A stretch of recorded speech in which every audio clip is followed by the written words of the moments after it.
കുറെ റീൽസും കാര്യങ്ങളൊക്കെ ചെയ്യുന്നുണ്ടല്ലോ, പിന്നെ അതൊന്നും പൈസ കിട്ടുന്നില്ലേ? പൈസ കിട്ടുന്നത് ചുമ്മാ വെച്ചോണ്ടിരിക്കാനല്ലേ. വീട്ടിൽ ഒരുപാട് ആവശ്യങ്ങളുണ്ട്. ഒരു 5 പിള്ളേരുടെ കാര്യമുണ്ട്, കിച്ചുവിന്റെ കാര്യം, അവന് പോക്കറ്റ് മണി കൊടുക്കാറുണ്ട്, കൊച്ചിന്റെ കാര്യം നോക്കണം, അവന് പനിയാകുമ്പോൾ ആശുപത്രി കൊണ്ടുപോകണം, വീട്ടിലെ ചെലവ് നടത്തണം, പപ്പ അമ്മ, പിന്നെ തൊട്ടപ്പുറത്തെ ചേച്ചിയുടെ മക്കളുണ്ട്.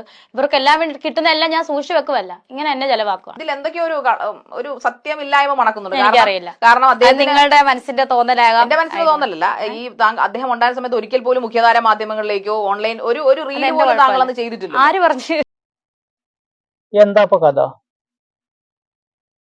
ഇന്റർവ്യൂവിന് വിളിച്ചു കൊടുത്തിട്ട് അല്ല കൊലപാതകികൾ ചോദ്യം ചെയ്യണ പോലെ 37 CBI ഉദ്യോഗസ്ഥ എന്ത് ജോലി ചെയ്യുന്നു, എത്ര ശമ്പളം കിട്ടുന്നു, കിട്ടുന്ന ശമ്പളം എന്ത് ചെയ്യുന്നു, ആർക്ക് കൊടുക്കുന്നു, എന്തിനു കൊടുക്കുന്നു, എത്ര വെച്ച് കൊടുക്കുന്നു?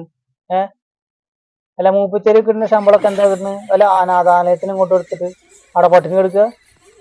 എല്ലാവർക്കും ചിലവുണ്ടല്ലോ. പക്ഷെ നമ്മൾ ആരെയും അനുകൂലിക്കാനോ അല്ലെങ്കിൽ പ്രതികൂലിക്കാനോ അവർ ചെയ്യുന്ന പറ്റി ചെയ്തോട്ടെ. ചിലപ്പോൾ അതിൽ നെഗറ്റീവ് ഉണ്ടാവും, ചിലപ്പോൾ വൾഗറായിട്ടുണ്ടാവും, അതൊക്കെ അവരുടെ ഇഷ്ടമാണ്. അതൊന്നുമല്ല ഇവിടെ നമ്മുടെ വിഷയം.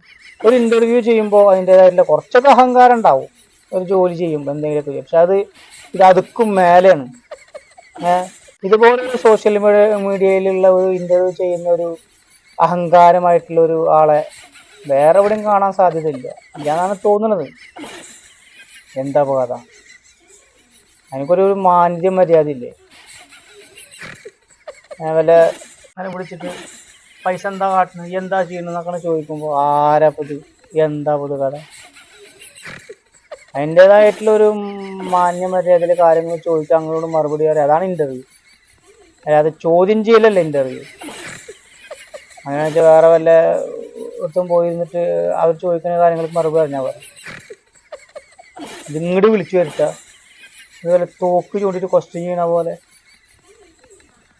ഇല്ലാത്തൊരു കഥ. അല്ല നിങ്ങൾക്ക് അങ്ങനെ തോന്നിക്കണോ? അല്ല ഇത് കാണുന്നവർക്ക് അങ്ങനെ തോന്നിയിട്ടുണ്ടോ? ഇതൊക്കെ കണ്ടിട്ടുണ്ടാവല്ലോ കുറേ ക്ലിപ്പായിട്ട്. ഒരു ഇന്റർവ്യൂ ഉണ്ടെങ്കിൽ ഒരു 100 ക്ലിപ്പായിട്ട് ഇടും, 1 മിനിറ്റ് 1.5 മിനിറ്റ് ഉള്ളത്. അപ്പം എല്ലാവരും ഇത് കണ്ടിട്ടുണ്ടാവും. അപ്പം എല്ലാവരും അഭിപ്രായം ഇതാണെന്നാണ് തോന്നുന്നത്. എല്ലാവരും ഒരു നല്ല അഭിപ്രായം പറയാൻ തോന്നുന്നില്ല ഈ ഒരു ഇന്റർവ്യൂ ചെയ്യുന്ന വ്യക്തിയെ കാണുമ്പോൾ.